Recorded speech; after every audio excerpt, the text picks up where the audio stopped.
Yet another loss in the metal family, a surprise from Iron Maiden, and Type O Negative for preparing something extra special.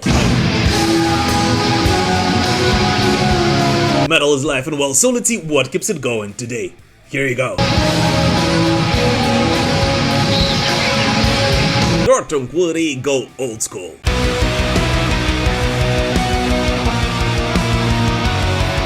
If you've ever dreamed of owning everything Dark Tranquillity have ever released, well, now is your chance. The band has teamed up with Alone Records to release a huge 17-cassette box set covering their entire career from 1991 to 2025. The collection includes every album and EP from Skydancer and the Gallery to End Time Signals, plus some rarities like Lost to Apathy, Zero Distance, and the Dying Fragments live compilation. And I simply love this, and not just the fact that Dark Tranquillity decided to release a box set, I mean, a lot of bands do that, but because they do that on cassette tapes, a format which apparently is making its way back into our lives now. And overall, I think it is simply awesome that in today's day and age, in the age of Spotify and streaming platforms, a lot of us, and especially metalheads, pay more and more attention to physical formats. First it was vinyl, then CDs, and now apparently cassette tapes, the format on which I personally grew up. So yeah, just love this.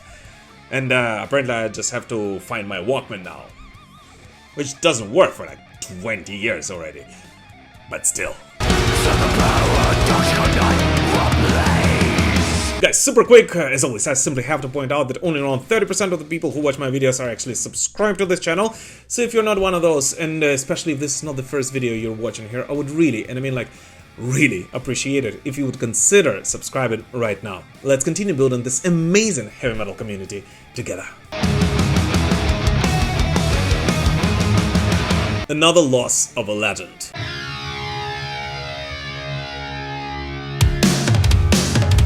Yet another devastating loss in the rock and metal world. The legendary Kiss guitarist Ace Frehley has sadly passed away on October 16th in Morristown, New Jersey. On September 25th, while working in his home studio, Ace fell twice, and at first it didn't really seem as a big deal. Only a couple of upcoming concerts had to be cancelled on his tour, but on October 16th it was reported that Ace is on life support because that fall caused the brain bleeding, and later on it turned out that his injuries were terminal. In just several hours after that report, Paul Ace Frehley has sadly passed away at the age of 74. Ace was one of the fundamental members of Kiss, the band that was pivotal in shaping rock and metal in the 1970s and laid the foundation for many other much heavier genres. And as Paul Stanley recollected, in 1974 he was sitting in his hotel room in LA when he heard a neighbor playing guitar, deep and fiery. And back then, Paul, who didn't see who it was, thought to himself that this is exactly the kind of guitarist he would like to see in Kiss, only to realize that it was Ace Frehley himself. The guitarist who had a rather weird technique, including his vibrato that Ace did by shaking not the hand, but the whole arm against the neck. And Ace himself admitted that he'd never taken a guitar lesson, and he simply played the way he felt. And maybe that's exactly why he became such an influential guitarist in the world of rock and metal. And maybe that's exactly why he became one of the most influential guitarists in the world of rock and metal, eventually influencing much heavier genres as well.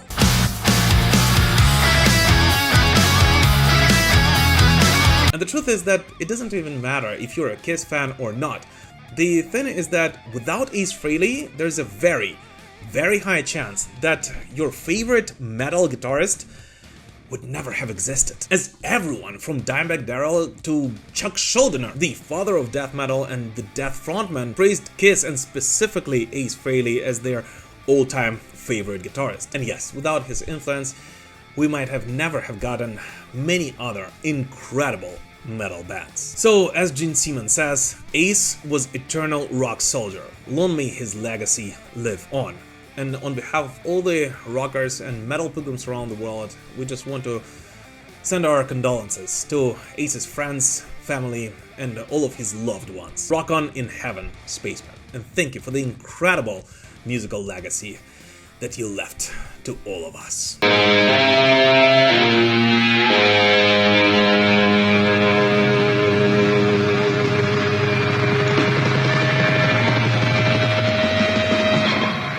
And here, a huge shout out and thank you to all my patrons and all the YouTube channel members. Guys, it is thanks to you and of course thanks to everyone who purchases Metal Pilgrim merch that I'm able to release these videos for you. And just know that if you would like to join the community of the supporters, all the links to do so will be in the description to this video.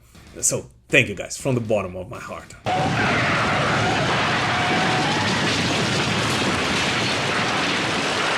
The Disturbed Scandal. The Disturbed concert in Brussels, scheduled for October 15th, was abruptly cancelled by the city's mayor due to what officials called security risks. And according to Belgian outlet The Standard, the decision came after David Draymond's past support for the Israeli military.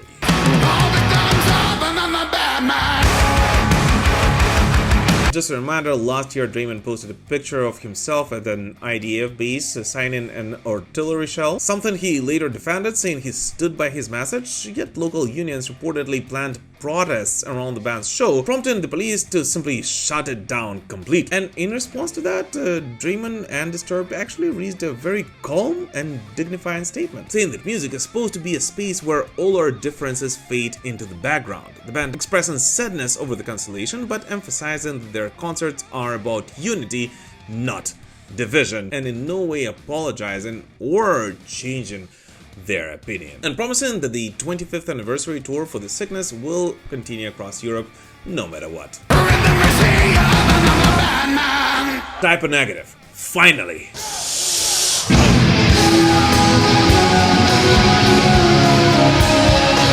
"15 years after Peter Steele's death, the surviving members of Type O Negative are finally talking about something fans have been dreaming of for many years now: proper tribute concerts in his honor. In a new interview, guitarist Kenny Hickey confirmed that there have been serious discussions about organizing a few shows celebrating Steele's legacy, with plenty of agents already expressing interest. But there is one catch: keyboardist Josh Silver. As Hickey admitted, that Josh, who spent years working as a paramedic in New York, remains very resistant to the idea for now. Yet still, he's set to retire soon, and Hickey says that, well, you never know. Nostalgia might take over at some point.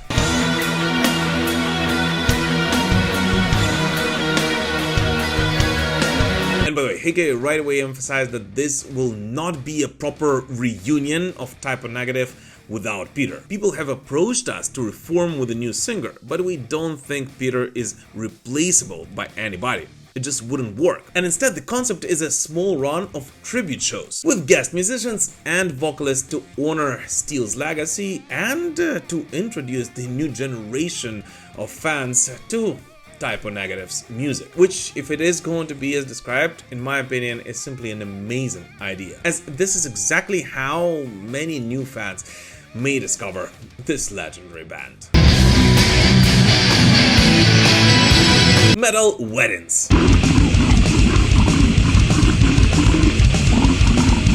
This weekend was pretty loud in the world of metal, and not only because of the new releases, but because two metal weddings happened pretty much simultaneously in Georgia and Las Vegas. First up, Mastodon's Brian Daylor tied the knot with Kalina Walker in Decatur, Georgia.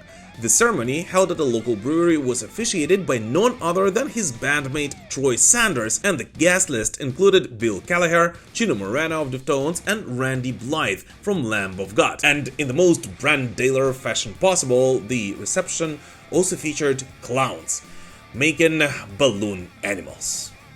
Yes, really. 101 special, fantastic, wonderful, creepy, playful, loving clowns for myself and a close-knit group of friends. Meanwhile, out in Las Vegas, Anthrax drummer Charlie Benante married Carla Harvey of the Violent Hour and Lords of Acid, with over 200 guests attending, most of whom did come from the rock and metal world, and the ceremony officiated by nobody else but the legendary Gene Simmons of Kiss, who began the vows with the words, "Every great love story starts with a spark. This one started with a riff," after which the reception allegedly turned into a full-blown rock concert featuring Mike Portnoy, Rex Brown, Scott Ian, and Chris Jericho, among others, making it possibly the most metal wedding to ever happen. Everybody get the fucking hands up! Yeah! So on behalf of all the metal pilgrims, I just want to wish the best to both of those couples, as it is absolutely incredible to see new metal families being created around the world. And now the time has come for your favorite part of the video, so let's take a look at 5 latest metal releases from this week, which although did not get their own segments in this video, are still definitely worthy of your attention. Battle Beast unleashed their 7th full-length album Steelbound via Nuclear Blast. The record combines the band's signature power metal intensity with themes of inner strength and perseverance. According to keyboardist Jane Bjorkroth, the album opener and the title track serves as the battle cry for resilience, drawing from personal experiences of bullying, pressure, and overcoming adversity. Hardcore metal crossover legends Biohazard returned with Divided We Fall, their first studio album in over a decade, released via Black in Black Records. Featuring the single F the System, the album continues the band's politically charged legacy, confronting themes of division, manipulation, and resistance, with the original lineup reunited for this comeback.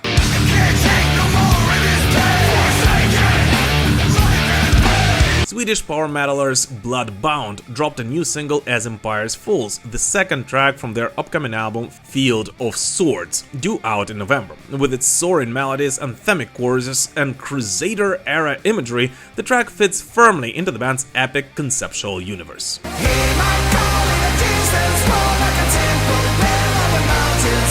The Steve Morse Band released the instrumental single Texas, featuring guest guitarist Eric Johnson. The song is warm, technical, and melodic jam that channels that classic guitar era of the late 70s and early 80s, setting the tone for Morse's upcoming album Triangulation, due out in November.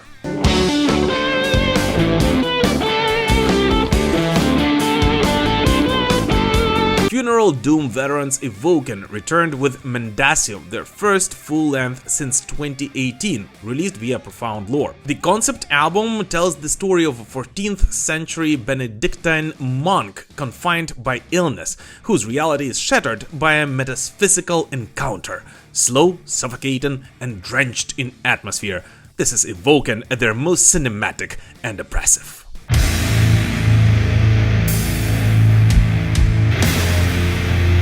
By the way guys, our Metal 365 playlist, which contains only of the freshest and the newest metal from all around the world, yet another update this week. So if you still haven't added it to your Spotify or YouTube music libraries, you can do so via link in the description to this video.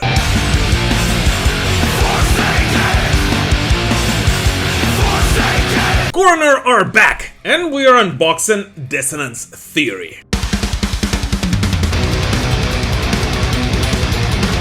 Swiss technical thrash metal legends Coroner are finally back with the brand new music, the first one in over 30 years. Released via Century Media, the record marks the long-awaited return of one of metal's most sophisticated and underrated bands. And in case if you guys haven't heard it yet, well, it freaking rocks.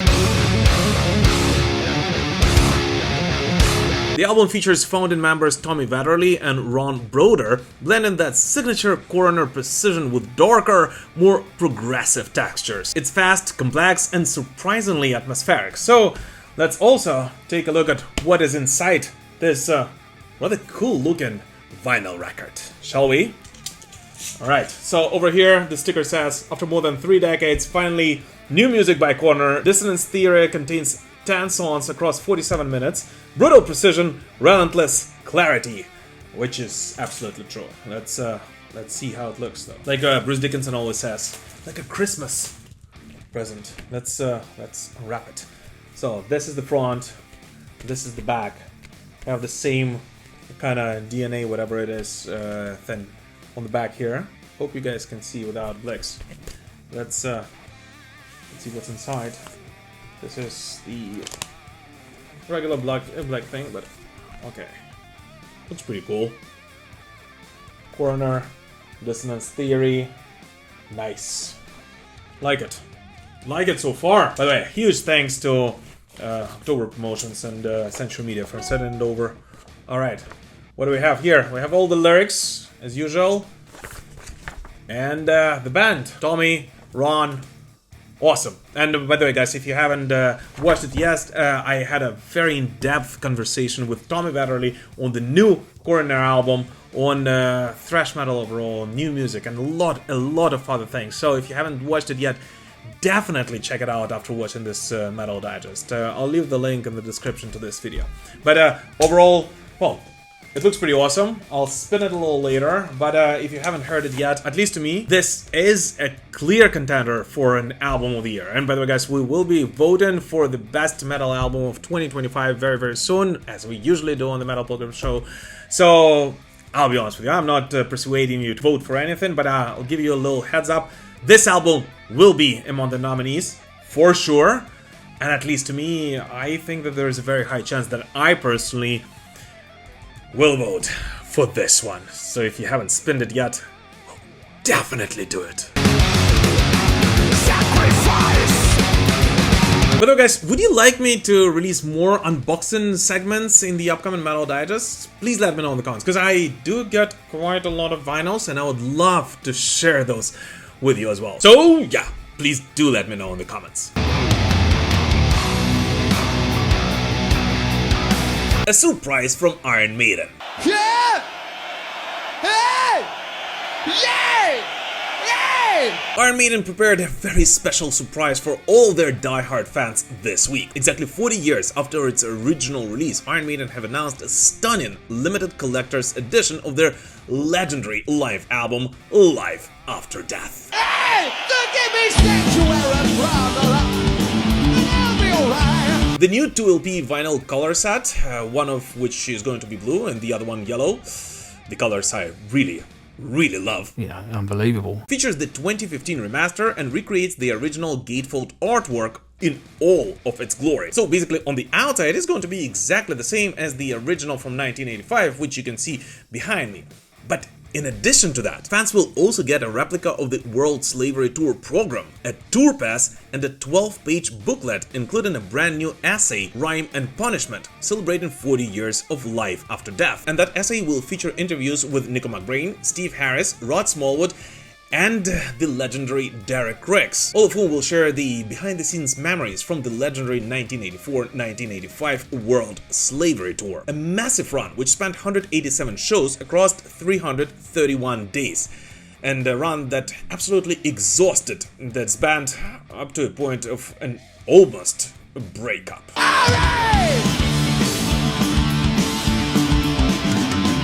And Steve Harris summed up that era perfectly, saying, "We were touring our asses off. Record, tour, we didn't stop. You think you're invincible, and that's how you make it happen."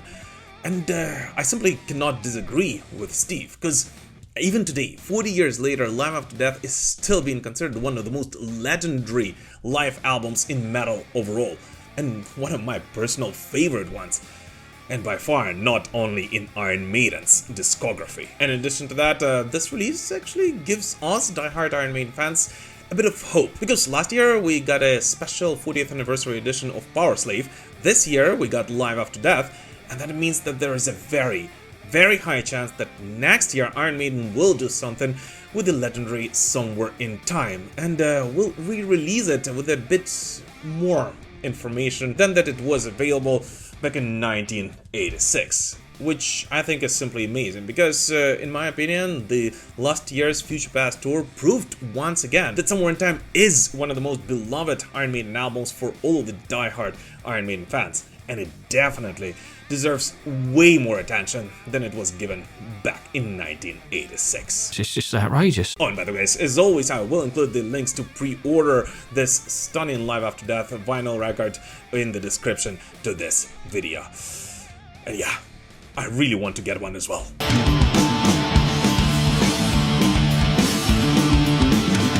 But anyways, what new music did you listen to this week? Please let us know in the comments. As always, thank you so much for watching this video, guys. Please don't forget to like it, comment under it, spread the word about the channel, and of course join our communities on Instagram, X, Threads, Facebook, Discord. What else? I mean, pretty much anywhere you can post content these days. Thank you guys so much for all your support, and we will prevail. Slava Ukraini!